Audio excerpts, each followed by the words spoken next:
Well, Daily Telegraph reporter Perry Duffin has spent a lot of the last month on the New South Wales South Coast covering the bushfire crisis. He joins me live now. Perry, thanks for your company this afternoon. Funds have been made to residents affected by the fires. What concerns have you seen on the ground in terms of accessing that money? Well, Charlotte, a big issue for people down there on the South Coast is actually knowing what they're eligible for. So we've got a lot of people who we'll be speaking to and they'll have received perhaps $1,000 for immediate support. But they don't know that, for instance, if they've lost their home, they could be entitled to additional support, or there's mental health support available, and if they're a primary producer, there's even more support available. And really a big issue for people is just understanding exactly what they need as it starts to dawn on them just what they've lost. Scott Morrison announced earlier this week that he had made a number of financial counsellors available. Do you think that that may assist in trying to help these people understand what they are able to access? I think it will, because a massive issue with people who are going through this, they tell me, is that they've lost the capacity to really handle just paperwork.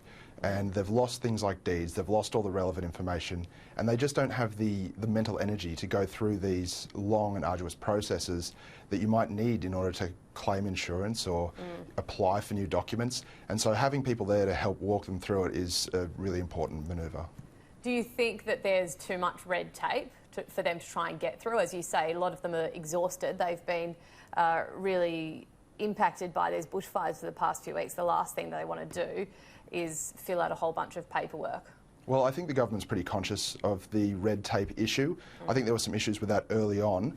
A lot of people that I speak to, especially primary producers, say that there's been a lot of red tape when it comes to accessing drought, and so they really have impressed on me that it has to change for this bushfire, the bushfire recovery.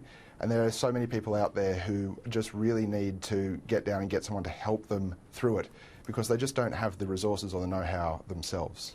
You did touch on this a moment ago about the mental aspect of this. The physical rebuild is just starting, but this no doubt will take a huge hit on these communities psychologically. How do you think they're faring at the moment? I think right now it's just really settling on them exactly the enormity and the length of the recovery process. I think that when the initial shock passes, people seem to be trying to make themselves very useful around town. They're repairing fences, they're repairing generators, things like that. But once that's done, they're going to have a lot of quiet moments to themselves, and those will be really hard. And I think that there was a study done into the Ash Wednesday fires that showed even years later there were a lot of people who had significant mental health issues as a result of surviving these traumatic experiences.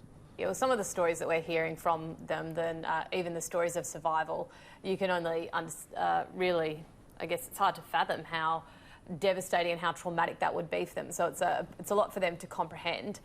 Perry, a lot of the area on the South Coast impacted by fires was prime dairy farming around the Bega Valley and certainly around Cobargo area. Many farmers have been hit by 3 back-to-back years of drought and now a bushfire. Do you think some of the farmers will simply walk away from a life on the land? A lot of the people I'm speaking to are very determined not to walk away. They're multi-generational farmers. They're on their 6th or 7th generation. They're fighting really hard to keep the family farm. But they say to me quietly that there are people in town that they expect to go. There are a lot of young people who've branched away from their family, or they've come to the area, and they've got to service these loans that could take 2 or 3 generations to pay off, multi-million-dollar loans. And when you've had the price of feed double over the last few years, there's just no real way to keep going when you were already on a knife's edge and then this fire happens. Grants were made available of up to $75,000 this week by the federal government. Do you think that those grants will help? I think they will. There's a lot of people out there, though, who are looking at restocking herds that even a medium farm that I spoke to, they're looking at $167,000 minimum to restock. Wow. And that's without doing anything about the infrastructure that was lost or the equipment as well. So there are people that it will really help and it will take the immediate sting out of that. But there are also people there whose losses are far higher than $75,000, and they are having some very serious discussions about whether or not they can continue to do this.